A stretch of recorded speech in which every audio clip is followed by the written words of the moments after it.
Graças te damos, porque na tua casa de oração somos alimentados, Pai. E daqui o Senhor ordena a tua bênção sobre todos os povos. Graças te damos, porque aqui estamos para receber o alimento da tua palavra, o desafio da tua palavra, a força, o despertamento da tua palavra. Graças te damos, porque alimentados pela tua palavra, somos capacitados pelo Senhor a transformar este século pela renovação da nossa mente. Ó Deus, fala conosco, abençoa o pastor Ronaldo, continua abençoando o teu servo e reavivando a tua igreja através do teu servo, em nome de Jesus, amém. Vamos passar a palavra ao pastor Ronaldo. Vamos ficar de pé?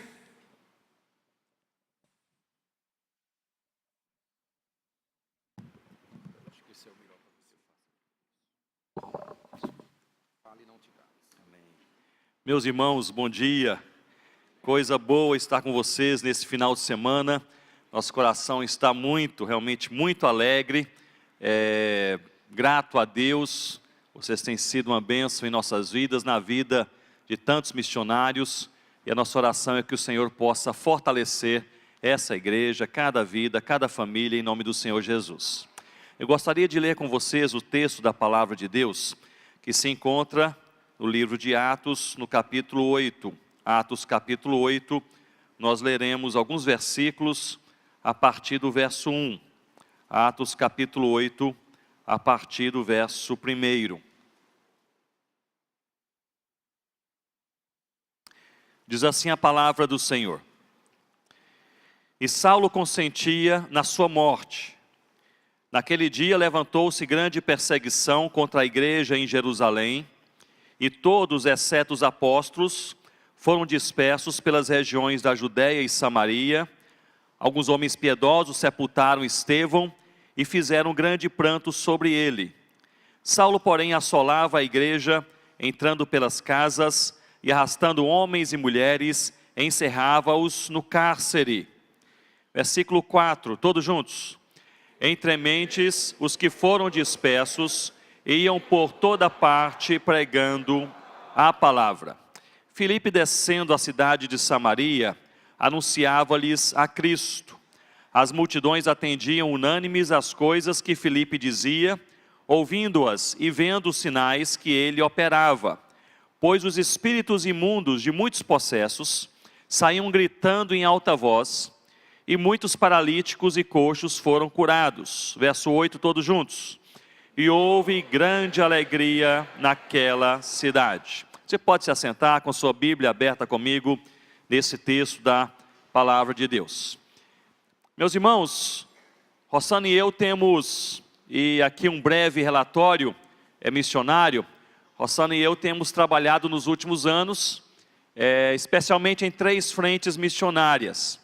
E somos realmente gratos ao Senhor pelo apoio, pelas orações dos irmãos, e o Senhor tem nos sustentado e nos encorajado a cada dia. A primeira frente missionária é justamente esse trabalho entre os povos indígenas na região amazônica. Nós voltamos da África para o Brasil, fomos para a Amazônia em 2001, fizemos uma primeira pesquisa. Em 2002 começamos um projeto, uma equipe que hoje é o projeto Amanagé. Logo depois recebemos o Marcelo e a Claudinha, e depois o Chico e a Rose, mais recentemente a Alessandra, aqui também de Aracaju. E hoje a equipe Amanagé é formada por 52 missionários em 15 tribos indígenas espalhadas pela região ali da Amazônia. E graças a Deus, nós estamos vivendo aquele momento bom que todo missionário sonha em viver, que é justamente vendo as igrejas indígenas se multiplicando e os próprios indígenas liderando as igrejas indígenas. Esse é o sonho do missionário, quando ele vê o próprio povo da terra, o povo nativo, à frente do trabalho ali naquela região. Então nós temos nos alegrado muito. Já há cerca de quase 4 anos atrás, um casal que se juntou a nós em 2006, o Cássio e a Elisângela, da 8ª de Belo Horizonte, pastor Jeremias Pereira, eles assumiram a liderança do projeto Amanagé. Isso nos liberou para outras frentes ministeriais. Rossana e eu continuamos parte da equipe Amanagé, e agora mais especificamente plantando igrejas em 2 tribos, são a tribo Sateré, Maué e Mura. Então nós temos aí nos últimos 3 ou 4 anos plantado algumas igrejas, graças a Deus, há 3 igrejas plantadas, a 4ª nascendo agora. Sonhamos aí com uma 5ª, algumas pessoas se convertendo em uma aldeia Sateré, Maué, mais distante. E com isso o Evangelho do Senhor Jesus vai se alastrando por toda parte. Eu mencionei esses dias para o pastor Emanuel que Deus tem feito alguma coisa diferente na Amazônia nos últimos 10 anos. Não por meio da equipe Amanagé especificamente, ou de qualquer outra missão ou denominação, mas de maneira geral, nos últimos 10 anos, muitas conversões de indígenas em todos os lugares. A igreja indígena tem crescido. Eu participei há uns 2 anos atrás de um congresso de uma grande missão, uma grande instituição evangélica aqui no Brasil, e o líder do congresso me disse: Ronaldo, nós juntamos aqui 1.500 pessoas no congresso. E eu pensei, bem, na Amazônia os indígenas fazem congressos e juntam 2.000 pessoas, sem divulgação, sem estrutura, cada um traz a sua rede, traz ali um pouco de farinha e está tudo resolvido. E ali passa uma semana louvando a Deus, aprendendo a palavra. Então uma coisa especial está acontecendo nesses dias na Amazônia para a glória de Deus. Há muitas conversões, igrejas indígenas aí realmente nascendo e se multiplicando e com ardor missionário. Então a primeira frente com a qual nós estamos envolvidos é o trabalho entre os indígenas da Amazônia. A Rossana e eu investimos 6 meses por ano ali. A segunda frente ministerial, já há cerca de 8 anos, quase 9 anos, nós temos dedicado quase 50%, uns 5 meses por ano, 50% do nosso tempo, para o treinamento missionário em países onde a igreja não tem crescido. Há 40 países no mundo onde a igreja do Senhor Jesus não tem crescido, especialmente em algumas partes da Ásia, Ásia Central, Sudeste Asiático, também no Oriente Médio e no Norte da África. São essas as 3 grandes regiões onde a igreja nos últimos 10, 15 anos não tem crescido. São regiões com muitas restrições, vários são países fechados, há também questões linguísticas e culturais complexas. Enfim, é um conjunto de fatores, mas por diversos fatores a igreja não tem crescido, poucas conversões. Lugares, por exemplo, como algumas partes do Iraque. Estive recentemente em uma cidade no Iraque, ali com quase 1.100.000 pessoas e apenas 6 crentes no Senhor Jesus. Lugares assim. Lugares no Himalaia, por exemplo, fizemos uma pesquisa recente em um dos países menos evangelizados do Himalaia, e ali cerca de 25 grandes cidades e mais de 100 vilarejos em uma grande região onde não há nenhum crente no Senhor Jesus. Então há lugares no mundo onde a igreja não tem crescido. Então Rossana e eu fomos desafiados há uns 8, 9 anos atrás a desenvolvermos um treinamento específico para plantação de igrejas em regiões áridas, aquelas regiões mais difíceis. Então nós vamos de país em país e damos o treinamento missionário para os missionários, e nós provemos ali um acompanhamento, chamamos de consultoria missionária, durante uns 6 meses à distância também. Às vezes voltamos quando necessário, e temos visto assim a boa mão do Senhor, dando encorajamento, abrindo as portas.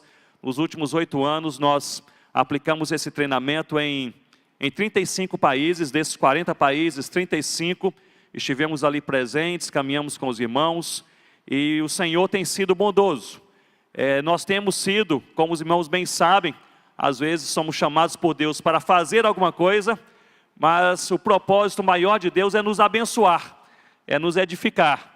E nós temos assim visto a boa mão do Senhor nos encorajando pela fé e testemunho desses irmãos que estão nessas frentes de trabalho, nos lugares mais, digamos, mais improváveis da terra. Estivemos recentemente dando esse treinamento em um país do Oriente Médio, para não citar especificamente nomes, um país do Oriente Médio, e havia uma equipe missionária com 42 missionários europeus trabalhando ali há mais de 10 anos. E eles estavam trabalhando, aliás estão trabalhando, a 30 quilômetros de uma cidade tomada pelo Estado Islâmico. Local terrível, dificílimo, perigosíssimo. E estão ali com suas famílias, crianças pequenas, uma situação de terrível perigo. Toda noite, um dos casais fica acordado durante a noite para observar se os terroristas não estão se aproximando. Eles têm ali uma forma de comunicação para dar um alarme, um alerta, e aí todos já com as malas prontas sairiam ali para buscarem refúgio. Uma situação difícil. Ali durante o treinamento, cerca de uma semana, durante o momento do treinamento, sempre havia um dos missionários lá de fora para observar se a polícia secreta ou os terroristas não se aproximavam. Então, um local assim, dificílimo. E eu perguntei àqueles irmãos no último dia do treinamento, por que vocês ainda estão aqui? Aí com todo esse perigo, o Estado Islâmico se aproximando, a polícia secreta também perseguindo, e vocês correndo risco real. E eles falaram, nós pensamos em sair quando o Estado de Jesus nos últimos 6 meses, do que nós tivemos nos últimos 6 anos. Com essa loucura do Estado Islâmico, os islâmicos moderados, eles estão decepcionados com o islamismo, e estão batendo a nossa porta, perguntando sobre o Senhor Jesus. Então nós não podemos sair desse lugar. Então assim, o Senhor tem sido muito bondoso, coisas boas e novas acontecendo ao redor do mundo. Então nós temos aí, essa é a segunda frente ministerial, trabalhamos 6 meses por ano na Amazônia, outros 6 meses, portanto 5 meses por ano, no treinamento missionário.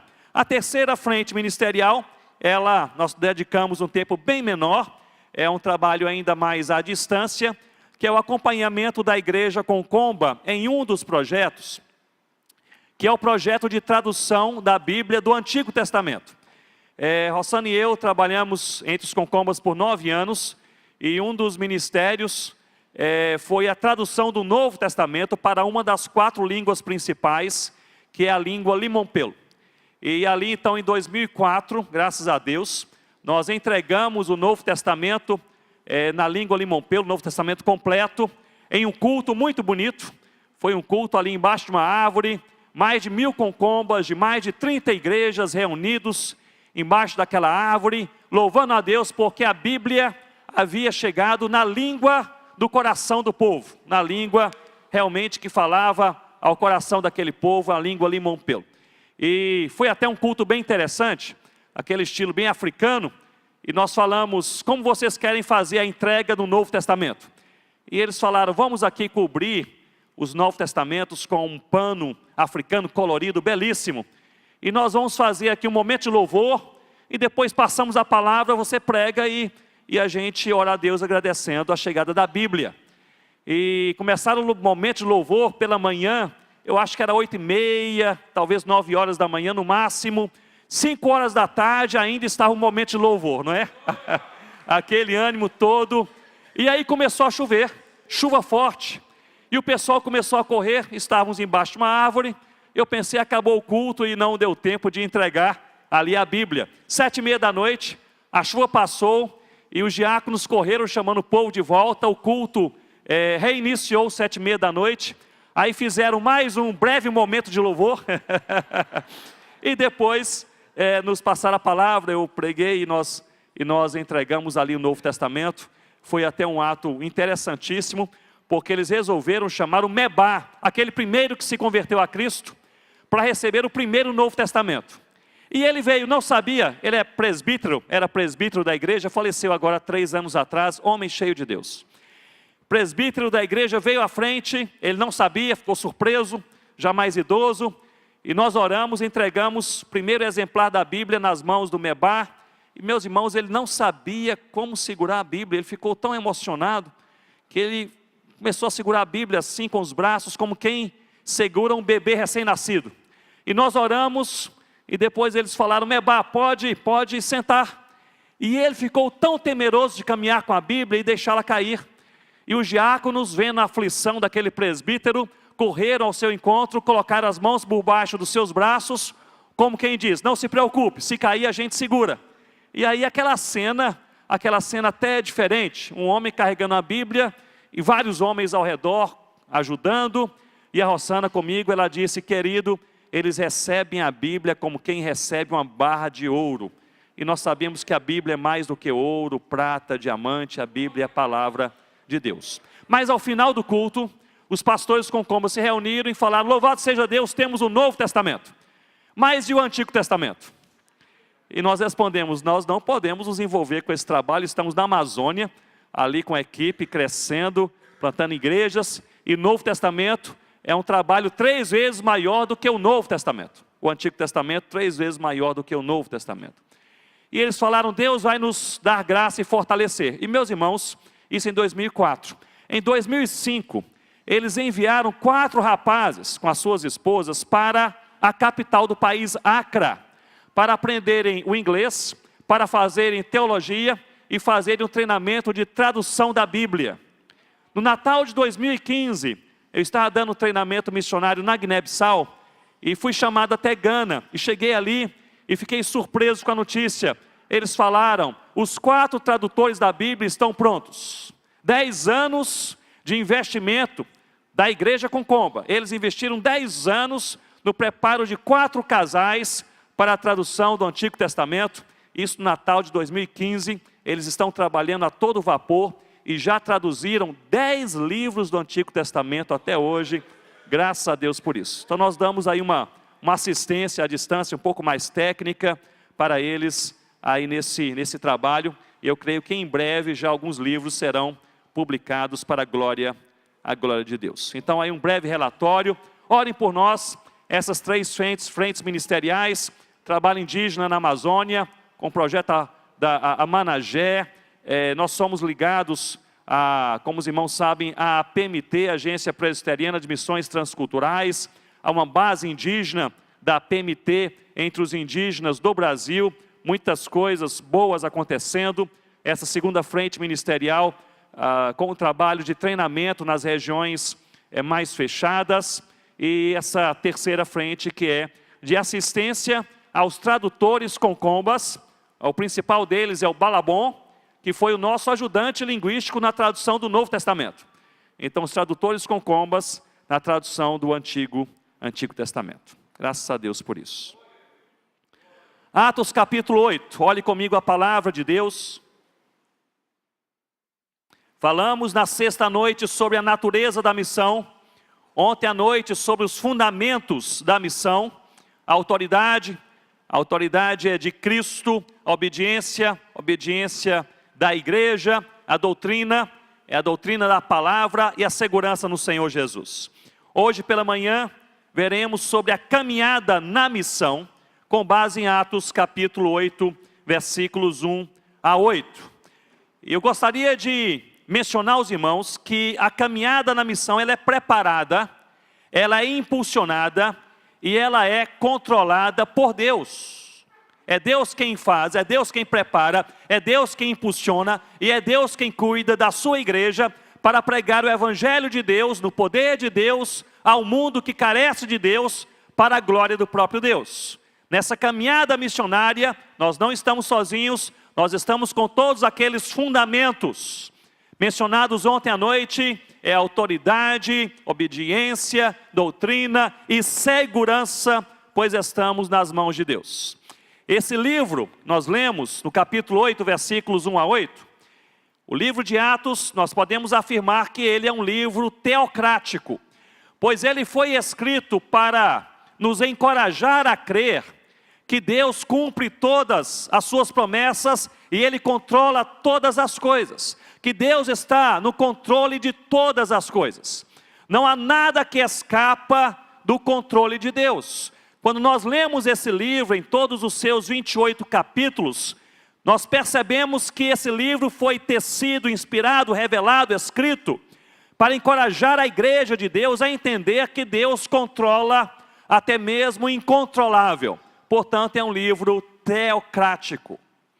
Nós podemos perceber também que esse livro não é apenas teocrático, mas esse livro é um livro fidedigno, pois ele foi escrito também para nos encorajar a crer que Deus cumpre todas as suas promessas. Agora, percebam comigo, Deus não cumpre aquilo que Ele não prometeu.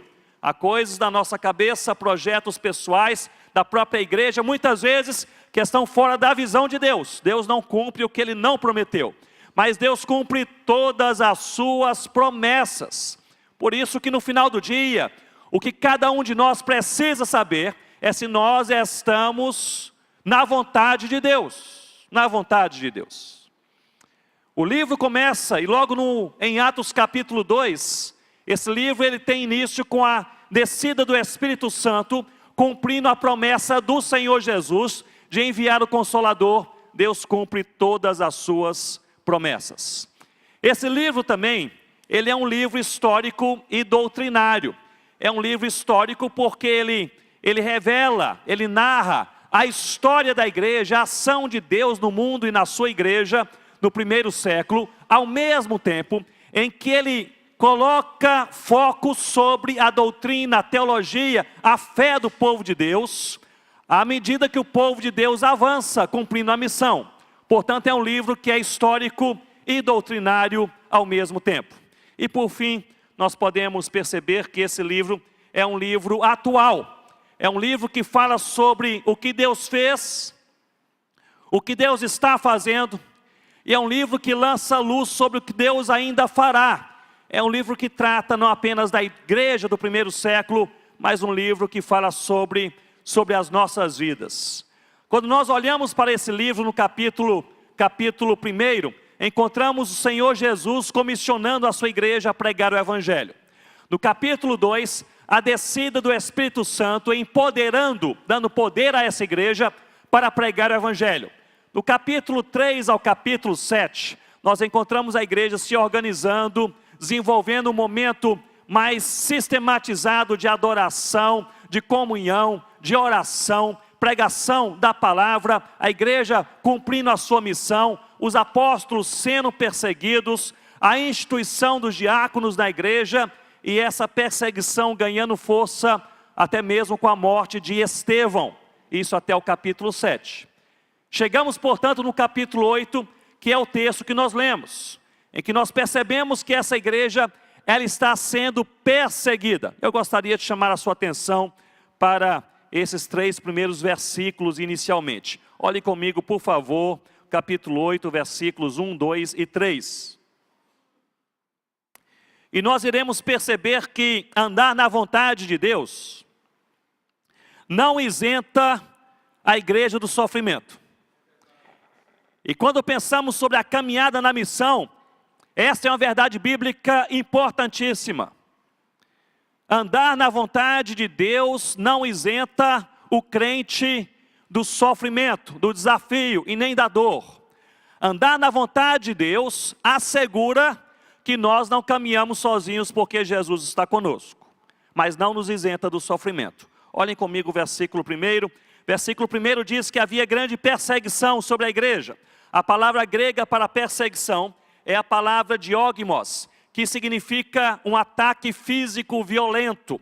Essa palavra diogmos, escolhida pelo Espírito Santo para registrar a perseguição da igreja, significa que a igreja, ela sofria dores físicas.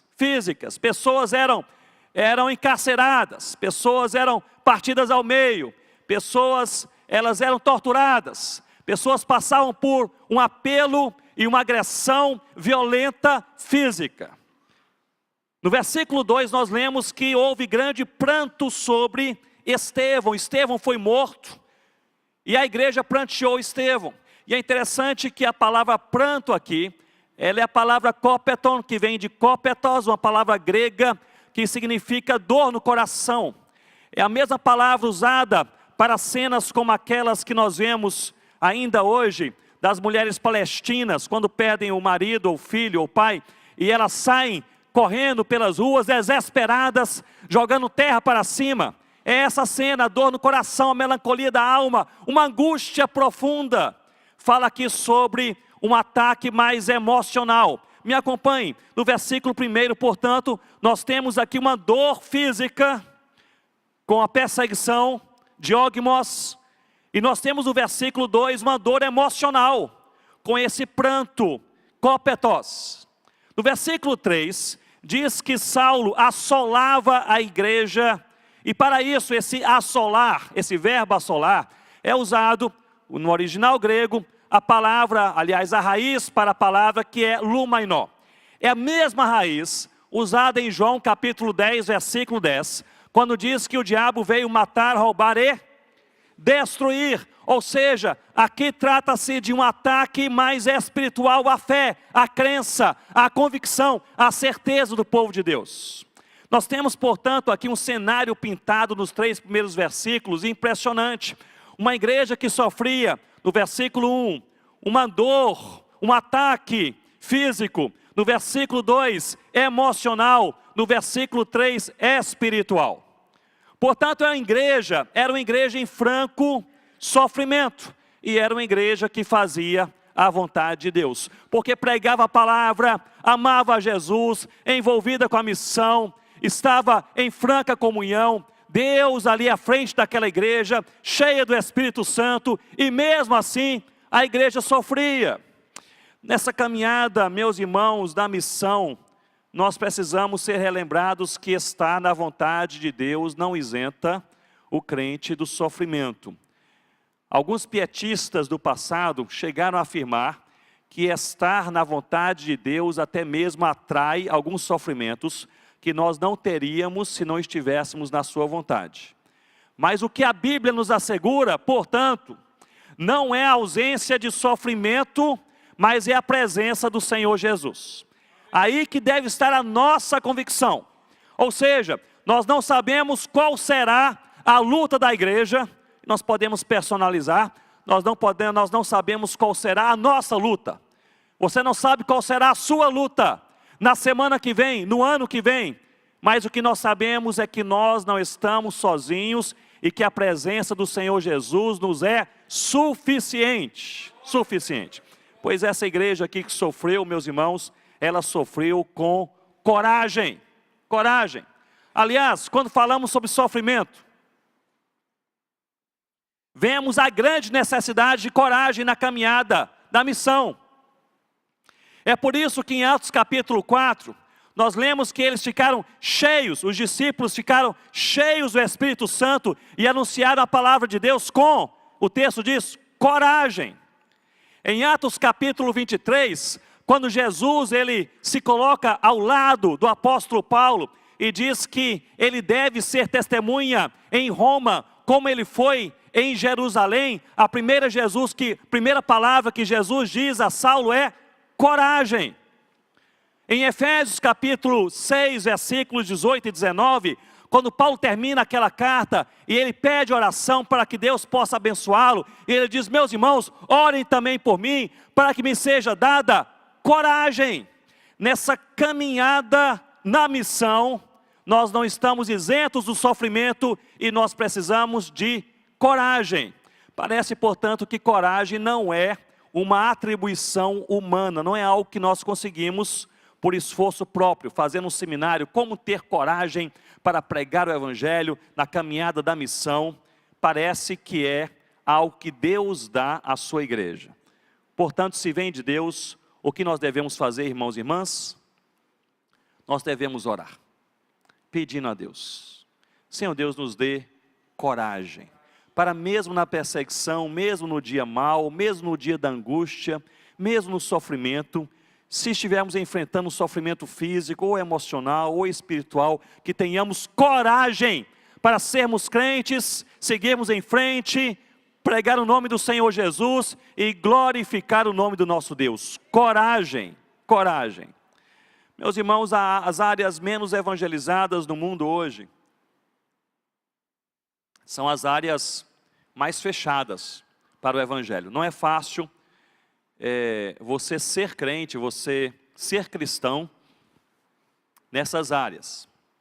Países em que, se você for cristão, alguns deles, o nome cristão aparece no seu RG, com letras vermelhas, para que em qualquer lugar que você se apresenta, eles saibam que você é cristão, e via de regra você sempre fica no último lugar da fila, você não recebe aquela promoção, você não é contratado para aquele trabalho, você é discriminado, uma pressão institucional. Muitos países. Outros países, não de maneira formal, mas de maneira informal, em que ser cristão é perigosíssimo. O fato de você ser cristão, se você for acusado de proselitismo, ou seja, se você falar no nome de Jesus, o nome de Jesus, isso é interpretado como proselitismo, você recebe voz de prisão na hora. Outros países em que ser cristão, meus irmãos, é algo tão difícil, é algo tão arriscado, que os crentes locais muitas vezes desaparecem.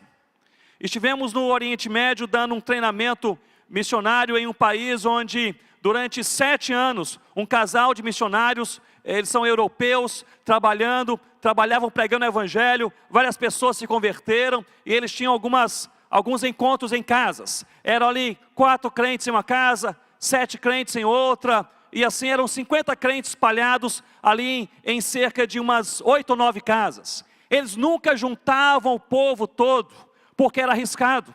Juntar 50 crentes é arriscadíssimo. E depois de 7 anos, o primeiro convertido daquele país, ele disse aos missionários: nós precisamos nos reunir, já são 7 anos, nós precisamos conhecer os outros cristãos. E os missionários então, eles concordaram, fizeram ali um encontro ultra secreto em um local com aqueles 50 cristãos, não sabendo eles que aquele primeiro cristão que havia sido convertido, falado sobre conversão, de fato ele não havia experimentado um novo nascimento, era ali um espião do governo, esperava durante 7 anos somente essa oportunidade. Quando se reuniram os 50 cristãos, a polícia secreta tomou conta, os 50 cristãos foram presos, os missionários expulsos naquela noite, vários cristãos mortos e desaparecidos até hoje. A igreja do Senhor Jesus não vai alcançar o restante não alcançado do mundo sem sofrimento. Isso não apenas tão longe de nós, nós podemos pensar também no nosso contexto. Você, jovem universitário, você não vai conseguir pregar o nome do Senhor Jesus na universidade sem ser humilhado, sem passar por constrangimento. Para se falar do nome do Senhor Jesus com coragem, muitas vezes o faremos debaixo de zombaria, de constrangimento, de pressão. Mas justamente é isso que nós precisamos. Em um contexto em que a igreja passa, experimenta sofrimento, nós precisamos de coragem para falar que existe um nome acima de todo nome. Apenas um Senhor do universo, apenas um Criador de todas as coisas, apenas um Salvador de todo aquele que crê, e é Jesus Cristo nosso Senhor. Portanto, meus irmãos, uma das verdades bíblicas é essa, que a igreja do Senhor Jesus, essa igreja, ela não está isenta do sofrimento no cumprimento da missão. Ao contrário, se ela cumpre a missão, e prestem atenção nisso, à medida que a igreja cumpre ainda mais a sua missão, mais ela precisa se preparar para o sofrimento. Para o sofrimento. Agora a boa notícia é essa, sobre a qual nós temos falado desde ontem à noite. Nesse sofrimento nós jamais estaremos sozinhos, Jesus está conosco, e isso é suficiente. Me lembro que anos atrás, eu li um relato sobre a prisão de um juiz federal chinês. Não sei quantos aqui leram a respeito disso, foi bem publicado ali na internet. Esse juiz, ele era um cristão, o seu cargo na China era equivalente a um juiz federal aqui no Brasil. E ele era um cristão, e um cristão pregador do evangelho. E ele pregava o evangelho em sua casa, na vizinhança, resolveu pregar o evangelho também no trabalho, e recebeu voz de prisão. E ali, o governo daquela província no interior, chegou à conclusão que deveria fazer daquele homem um exemplo para intimidar os demais cristãos. Iriam prendê-lo num dia assim, de semana, a cidade cheia, num dia à tarde, em que todos estavam ali nas ruas, e iriam então dar voz de prisão ao juiz em sua casa, escoltá-lo a pé pela avenida principal da cidade, até a prisão que ficava do outro lado da cidade. A maneira de intimidar, de constranger, de envergonhar o juiz cristão e os outros cristãos naquela província. E assim aconteceu. No meio da semana, num dia à tarde, a cidade foi preparada para o acontecimento, multidões se aglomeraram naquela avenida principal, e lá vinha o juiz cristão escoltado por 4 soldados chineses. E havia um jornalista americano, cristão, presente naquele dia, e ele relatou, eu achei impressionante aquele relato. Ele disse, os soldados que escoltavam aquele homem de Deus, conheciam aquele juiz, e sabiam que era um homem bom e reto, justo. E eles estavam tão constrangidos, tão envergonhados, de prenderem aquele homem, que eles caminharam pela avenida inteira com a cabeça assim baixa, constrangida, envergonhada. E ele disse, no seu relato, que a multidão que conhecia bem aquele juiz, estava também tão constrangida com a prisão daquele homem de Deus, que à medida que o juiz passava, eles abaixavam as suas cabeças, constrangidos, envergonhados. Ele terminou o relato dizendo, a única pessoa com a cabeça erguida era o próprio juiz federal chinês cristão. E não apenas a sua cabeça erguida, mas ao longo daquela caminhada, várias e várias vezes, ele levantou os seus punhos algemados, ele gritava em alto e bom som, eu amo o Senhor Jesus, eu amo o Senhor Jesus. Aquilo que seria ali uma proposta de intimidação, se tornou num palco para a evangelização e a demonstração do amor de Deus. Meus irmãos, nós precisamos orar a Deus para que Ele nos dê coragem. No meio do sofrimento precisamos de coragem. Se andar na vontade de Deus não isenta a igreja do sofrimento, portanto ela precisa de coragem. No versículo 4 e 5, nós podemos perceber que na caminhada da missão, a igreja também se revela como uma igreja sem fronteiras. E há algo impressionante aqui, no versículo 4 nós lemos, os que foram dispersos, iam por toda parte pregando a palavra. Meus irmãos, por toda parte, igreja sofrendo, se espalhou, ia por toda parte, não fugindo do sofrimento, iam por toda parte pregando a palavra. Aqui um paradoxo, uma coisa impressionante. Era de se esperar que o texto dissesse, iam por toda parte, procurando um lugar seguro, iam por toda parte, fugindo da dor, iam por toda parte, se escondendo em algum lugar. Mas a palavra de Deus diz, iam por toda parte, pregando a palavra, pregando o evangelho. Meus irmãos, versículo 5, Filipe, ele chega em Samaria, anunciando a Cristo. Samaria, uma grande região, grande cidade, e ele chega naquela cidade e fala abertamente do Senhor Jesus. Vocês estão compreendendo? A igreja está sendo açoitada, encarcerada, está sendo partida ao meio, sofrendo, é dor física, dor emocional, dor espiritual, e a igreja não se esconde, ela vai e se expõe ainda mais, e é por toda parte, e até mesmo para a grande cidade, dizendo existe um nome acima de todo nome, é o nome do Senhor Jesus. Isso é impressionante, porque no meio da pressão, a igreja se revela como uma comunidade de Cristo sem fronteiras. Essa é a natureza da igreja, uma comunidade sem fronteiras, uma comunidade que prega o evangelho do Senhor Jesus. E não poderia ser diferente, porque em Atos capítulo 1, versículo 8, o Senhor Jesus comanda a sua igreja a ser testemunha dele, tanto em Jerusalém como em Samaria, na Judéia e nos confins da terra. Em Atos capítulo 2, quando o Espírito Santo cai sobre a igreja, a primeira coisa que acontece, é essa igreja sair do tabernáculo, vai para as ruas, para pregar o evangelho do Senhor Jesus. E ali o texto em Atos capítulo 2, do Pentecoste, ele revela que milhares de pessoas, representando 14 nações diferentes, ouviram o evangelho em sua própria língua. Foi um milagre de Deus. Pedro pregou a palavra e cada um ouviu essa pregação no seu próprio idioma, e ali cerca de 3.000 pessoas foram transformadas pelo evangelho de Deus.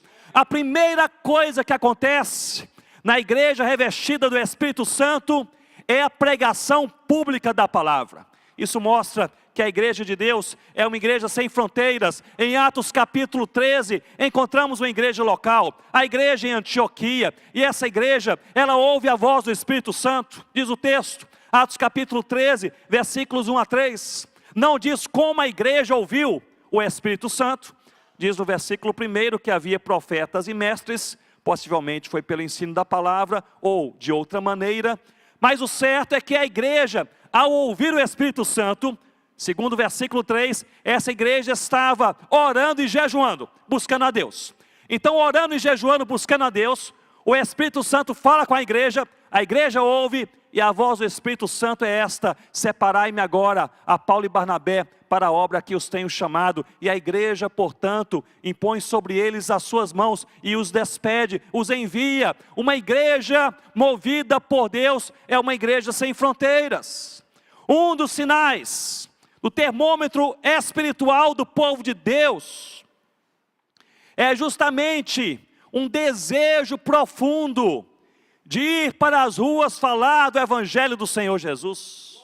Meus irmãos, nós precisamos compreender que na cosmovisão de Deus, nós somos uma comunidade sem fronteiras. É perto e é longe ao mesmo tempo. É do outro lado da rua e do outro lado do mundo ao mesmo tempo. Onde há uma pessoa ainda não transformada pelo Evangelho, é um campo missionário. Seja dentro da sua casa, seja na China distante, nós precisamos dar testemunho e falar do nome acima de todo nome. Prega a palavra de Deus. A visão final do Senhor Jesus, Apocalipse capítulo 5, a partir do versículo 9, e entoava um novo cântico dizendo: digno és, fala de Jesus, de tomar o livro e de abrir-lhe os selos, porque foste morto e com o teu sangue compraste para Deus pessoas que procedem de toda tribo e língua e povo e nação, e os constituíste reino e sacerdotes, e reinarão sobre a terra. Nós somos parte desse corpo de Cristo, dessa igreja. Nós somos por natureza uma comunidade espiritual cristã sem fronteiras, sem fronteiras.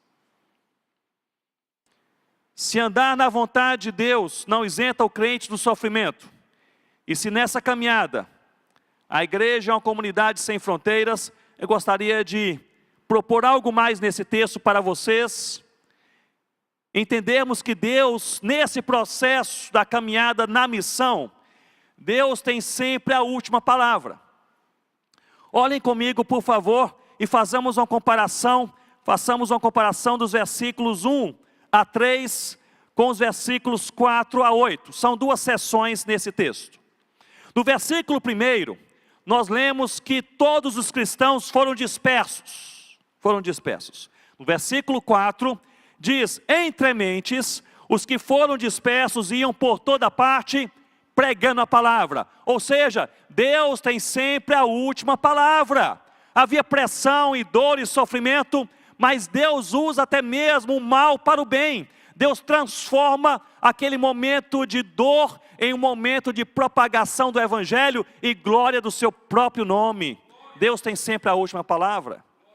Observem comigo no versículo 2, o versículo 2 diz que mataram Estevão, homem cheio de Deus e pregador da palavra. Estevão era um homem de frente, era um homem destemido, era um homem que nesse momento, ele colocou os seus pés à frente dizendo: Jesus Cristo é rei. E ele foi perseguido e foi morto. A igreja poderia ficar desencorajada, mas olhem comigo, no versículo 5, Deus levanta um outro homem chamado Filipe, descendo a cidade de Samaria, anunciava-lhes a Cristo. E no versículo 6, as multidões atendiam unânimes. Ou seja, morre Estevão, Deus levanta Filipe. Morre um homem cheio do Espírito Santo, Deus levanta um outro homem também cheio do Espírito Santo. Morre um pregador da palavra, Deus levanta um homem ainda mais audacioso na pregação da palavra, porque Deus sempre tem a última palavra. Deus está no controle dessas coisas. Nós vemos o sofrimento porque é da nossa natureza ver a dor. Nós sentimos a dor com clareza. Se algo me aflige, eu sinto no momento. Eu posso nem saber descrever, mas eu sei o que está acontecendo. Mas Deus controla não apenas o momento, Deus controla a história, Deus controla a nossa vida, Deus controla a biografia, Deus controla a nossa família, Deus controla a vizinhança, Deus transforma até mesmo o mal em bem para a glória do seu próprio nome. Morre Filipe, aliás, morre Estevão, Deus levanta Filipe. Estevão pregava para alguns, Filipe pregou para todos. É assim que Deus faz. Observem comigo no o versículo 3, meus irmãos, aqui o quadro é terrível, a igreja está sendo perseguida e morta, partida ao meio e encarcerada, mas olhem o que acontece no versículo 8 em Samaria, no meio de tudo isso, e houve grande alegria naquela cidade. É uma coisa impressionante, imaginemos essa realidade aqui conosco. Ouvimos a notícia que a perseguição chegou, metade da igreja foi morta, a outra metade ali sendo encarcerada, alguns conseguiram fugir, indo para cá, para lá, os pastores estão ali em prisão, alguns estão sendo mortos, até mesmo apedrejados publicamente. Há ali uma situação de dor física, espiritual, emocional profunda, e no meio de tudo isso, esse registro, e houve grande alegria. Aqui a figura não é de alegria, a figura humana aqui é de tristeza, melancolia. O que se espera no final desse texto, no versículo 8, seria um outro quadro. E a igreja se reuniu, escondida em um lugar, e passou a semana chorando os seus mortos. Era o que se esperava acontecer, talvez acontecesse assim conosco, mas pela ação de Deus, aqui a história foi outra, e houve grande alegria naquela cidade, um negócio que só Deus faz. Deus transforma o pranto em alegria, um negócio assim impressionante, é um milagre do Senhor. Eu gostaria de lhe encorajar a crer nessa manhã, que Deus tem a última palavra em todo o universo. Não há nenhum cometa, nenhuma estrela que tenha o seu percurso sem a aprovação e a deliberação de Deus. Eu gostaria de lhe encorajar a crer também que você possa, portanto, entender e crer comigo que Deus possui também a última palavra na história da sua igreja. Não há nada que aconteça na sua igreja que esteja fora da ação e do poder controlador de Deus, e Deus transforma até mesmo o mal em bem, Deus transforma até mesmo o sofrimento e a dor na glória do seu santo nome. Eu gostaria de lhe encorajar também a crer que Deus não apenas tem o controle sobre o universo, sobre a história da sua igreja, mas Deus tem um controle também sobre a sua vida e a minha vida. Não sei como você está nesse final de manhã, nesse domingo, aqui nesse culto. Geralmente quando nós nos reunimos, antes ou depois do culto, é somente sorriso e abraço, não é verdade? Os crentes conversam, aparentemente alegres e sorridentes, e abraçam e conversam um pouco mais, mas Deus conhece o coração. No meio desses sorrisos e abraços, pode ser que haja aqui pessoas que estejam desesperadas, pessoas que estejam aqui quebradas ao meio, pessoas que, se pudessem, falariam: eu estou vivendo o pior momento da minha vida. Pessoas que poderiam dizer: eu nem sei o que está acontecendo comigo, mas a minha vida está um caos. Como a senhora que eu conversei depois de um culto na cidade de Manaus, ela disse: a minha vida está um caos. Eu disse: o que está acontecendo? Ela respondeu: nem sei explicar. Eu nem sei explicar. Há dores tão profundas que não sabemos nem explicar. Mas, meu irmão e minha irmã, se é esta a situação da sua vida nessa manhã, se você está se sentindo quebrado, talvez angustiado, perplexo, talvez decepcionado com as coisas da vida ou com as pessoas da sua vida, se você se está se sentindo profundamente tentado ou vivendo o pior momento da sua vida, eu gostaria de lhe convidar em nome de Jesus a crer que Deus tem controle sobre toda situação na sua vida pessoal. Não há nada que Deus não possa fazer. Se Deus se agradar, qualquer coisa pode acontecer. Não há filho com coração tão endurecido que Deus não possa converter. Não há casamento tão destruído que Deus não possa restaurar. Não há igreja tão abalada que Deus não possa reavivar. Não há casa tão fechada para o evangelho que Deus não possa entrar. Não há tribo tão distante não alcançada que Deus não possa alcançar. Não há nada que Deus não possa fazer. Eu creio que a caminhada na missão, se eu pudesse resumir, a caminhada na missão é a caminhada na dependência de Deus, na coragem de Deus e com paz no coração. Essa é a nossa caminhada. Na dependência de Deus, Deus controla todas as coisas. Na coragem de Deus, Senhor Deus, nos dê coragem para essa caminhada, porque eu não quero ver o tempo passar, eu não quero correr atrás do vento, eu quero ser sal que salga e luz que brilha, com coragem, mas eu quero fazer o que Deus me ensina a fazer com paz no coração. Diga comigo, paz no coração. Nós precisamos fazer o que devemos fazer, porém com paz no coração, com alegria de alma, dizendo, realmente não controlamos nada, mas estamos nas mãos de um Deus que tem tudo sob controle, e o nosso desejo é que a nossa vida glorifique o seu nome, em nome do Senhor Jesus. Eu gostaria de encerrar, eu gostaria de mencionar para vocês um episódio, eu sempre menciono quando tenho oportunidade, um episódio sobre uma igreja missionária,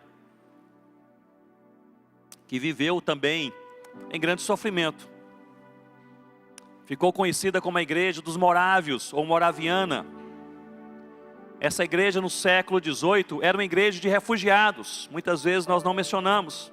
Falamos igreja moraviana, pensamos que era uma igreja de uma grande cidade, uma igreja que estava na sua própria terra e língua. Não, a igreja de refugiados, que se refugiou na Saxônia, hoje Alemanha, ali a partir de um vilarejo chamado Herrnhut, e ali foi acomodada, recebida por um conde chamado Nicholas von Zinzendorf, e era uma igreja que estava fora da sua terra, fora da sua pátria, uma igreja que estava numa situação desconfortável, uma igreja que não tinha muito dinheiro, uma igreja apertada pelas circunstâncias da vida no século XVIII, mas essa igreja tinha uma oração, e a oração dessa igreja a cada culto era essa: Senhor Deus, nós queremos servir ao Cordeiro Jesus. Era uma igreja com uma só oração: nós queremos servir o Cordeiro Jesus.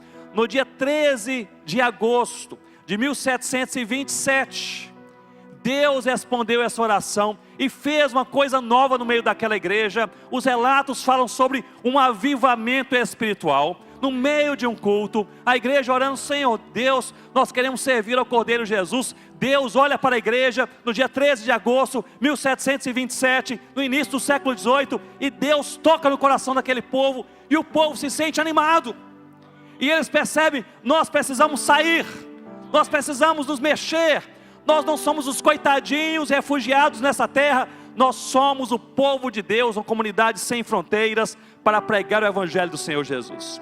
Aquela igreja se torna a igreja mais missionária, juntamente com a igreja nestoriana dos primeiros séculos. A igreja moraviana se torna a igreja mais missionária no movimento de missões cristãs ali ao longo dos séculos. Essa igreja, meus irmãos, começou a prática, que é conhecida em alguns lugares, do relógio de oração. Eles, da sua pequena capela em Herrnhut, eles designaram 2 a 3 pessoas a cada dia, a cada hora do dia, para estar em oração pela obra missionária e pela igreja, 24 horas por dia. Havia alguém ali naquela capela orando a Deus: Senhor Deus, nós queremos servir ao Cordeiro Jesus, nos ajude a servir ao Cordeiro Jesus. E essa igreja manteve uma oração acesa 24 horas por dia para servir ao Cordeiro Jesus por mais de 100 anos, 2 gerações, uma coisa impressionante. Como resultado da ação de Deus, aquela igreja enviou missionários por quase todo o mundo. Um negócio tão impressionante que até hoje não se sabe ainda da extensão completa da obra moraviana. Um dos primeiros que foram enviados como missionários, eles foram para as ilhas de São Tomé e Príncipe, na costa africana. E era proibida a entrada de qualquer pessoa, cristãos especialmente naquelas 2 ilhas. Eram ilhas em que haviam apenas escravos trabalhando ali para o governo de Portugal naquela época, em minas de carvão. E aqueles 2 jovens tentaram durante 2 anos entrar naquelas ilhas, não tiveram permissão, e eles tiveram ideia, eles se venderam como escravos, e entraram para passar o resto das suas vidas como escravos, nas ilhas de São Tomé e Príncipe, pregando o Evangelho naquelas minas de carvão.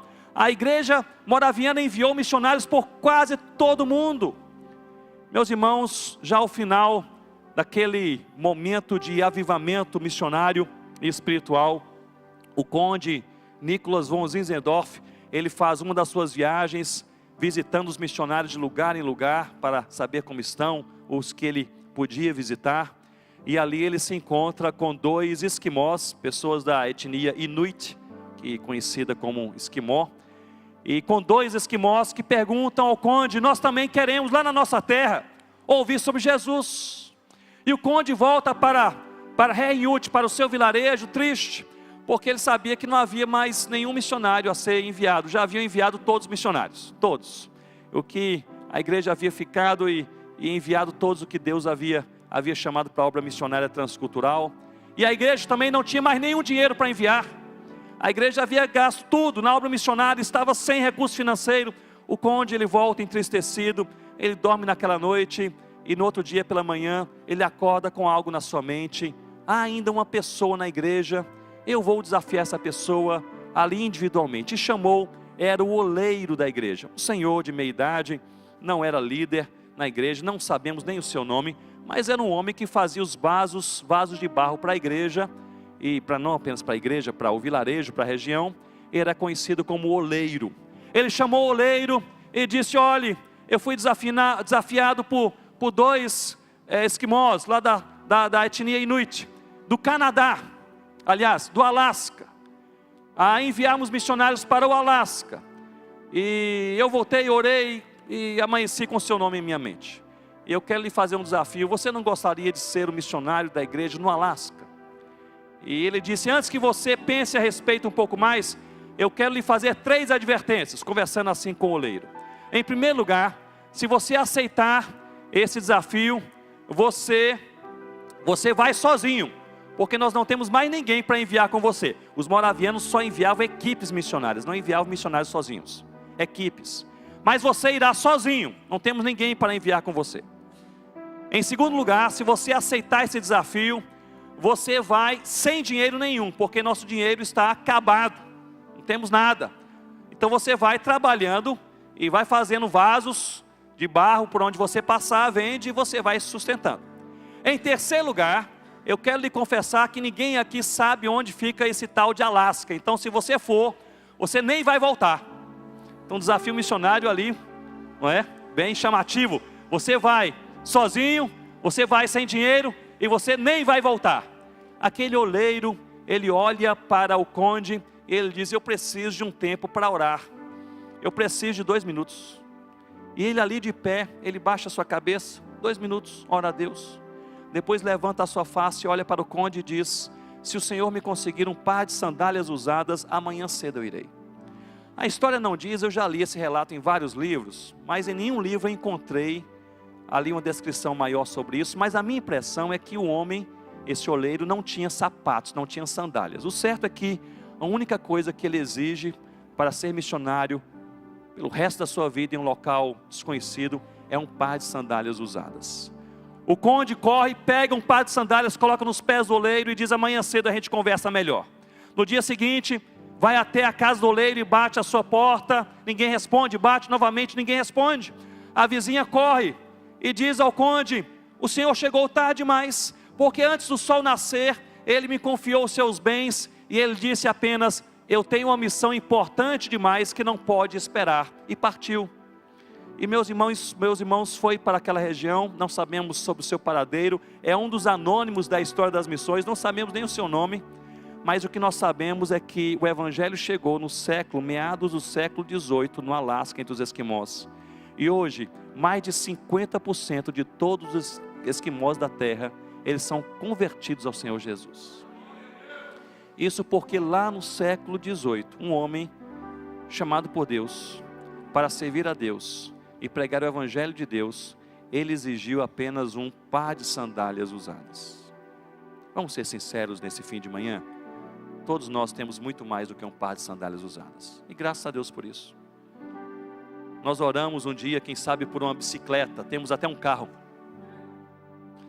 Um dia nós oramos: Senhor Deus, o Senhor me deu uma esposa, um marido, e Deus deu não apenas o esposo e o marido, mas Deus deu filhos. Senhor Deus, eu queria tanto ter assim um irmão na fé com o qual eu pudesse conversar e orar. Deus deu uma igreja com comunhão. Senhor Deus, eu queria sim alguma coisa que eu pudesse entender mais a palavra. Deus deu pastores para pregar a palavra. Deus deu presbíteros para liderar a igreja. Deus deu diáconos para servir ao povo de Deus. Senhor Deus, eu queria sim uma ajuda com os meus filhos pequenos para ensinar a palavra. Deus deu professores e professoras, uma escola dominical, acampamento. Mas Senhor Deus, eu queria assim um dia, talvez ler alguma coisa especial para alegrar o meu coração, além da palavra. Deus deu livros e seminários e textos e congressos e oportunidades. Senhor Deus, eu queria tanto assim, um dia, eu ouço falar sobre férias, gente que tira férias, talvez ir com minha família para uma outra cidade aqui perto mesmo. Deus nos manda para uma praia linda em outro lugar, passear, etc.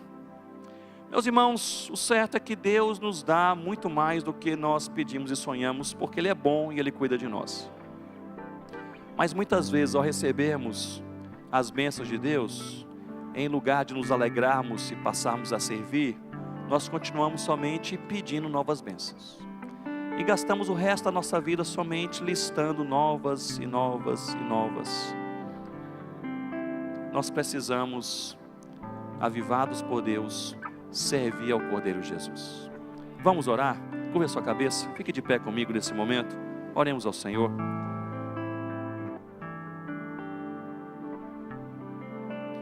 Senhor Deus, nós oramos pelas nossas vidas como igreja e rogamos ao Senhor que, mesmo no meio da dor e do sofrimento, ó Pai, que o Senhor nos ajude a nós termos coragem, em nome do Senhor Jesus.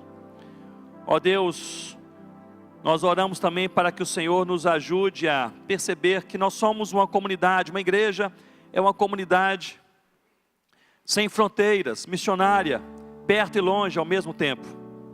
Temos uma missão, não estamos apenas passando pela terra, sendo um nome a mais, um endereço a mais. Senhor Deus, nós temos uma missão, glorificar o nome do nosso Deus, e parte dessa missão é pregar o Evangelho do Senhor Jesus.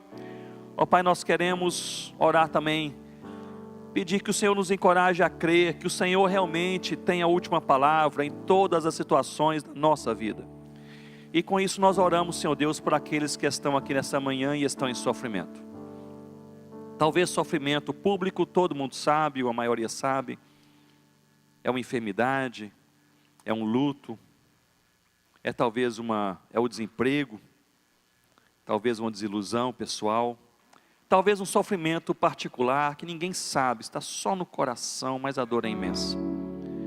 Ó Deus, nós rogamos que o Senhor aumente a nossa fé em nome do Senhor Jesus, para crermos o suficiente para descansar em Tuas mãos, descansar em nome do Senhor Jesus. Ó Pai, e a nossa oração é que como igreja o Senhor, ó Deus, mantenha a chama missionária acesa, não como um programa, não como um projeto, mas Senhor Deus, que seja em nome de Jesus uma igreja multiplicadora de igrejas aqui em Aracaju. Uma igreja, Senhor Deus, que os vizinhos de cada membro ouçam o nome do Senhor Jesus até o final do ano, em que as famílias de cada membro possam ver de perto o testemunho de que o Senhor é Deus em cada vida. Senhor Deus, que missionários aqui vocacionados sejam enviados também, se assim o Senhor desejar. Senhor Deus, sejam enviados para aqueles que pouco ou nada ouviram de Jesus. Aqueles 6.000 povos sem o Evangelho, as 1.800 línguas sem a Bíblia em seus idiomas, os indígenas, ribeirinhos, quilombolas, os ciganos, os imigrantes, os surdos. Senhor Deus, os universitários. Ó Pai, aviva a Tua obra, Senhor Deus, aviva o Teu povo, aviva os nossos corações, para que possamos servir ao Cordeiro Jesus. É a nossa oração sincera, em nome de Jesus. Amém, Senhor Deus.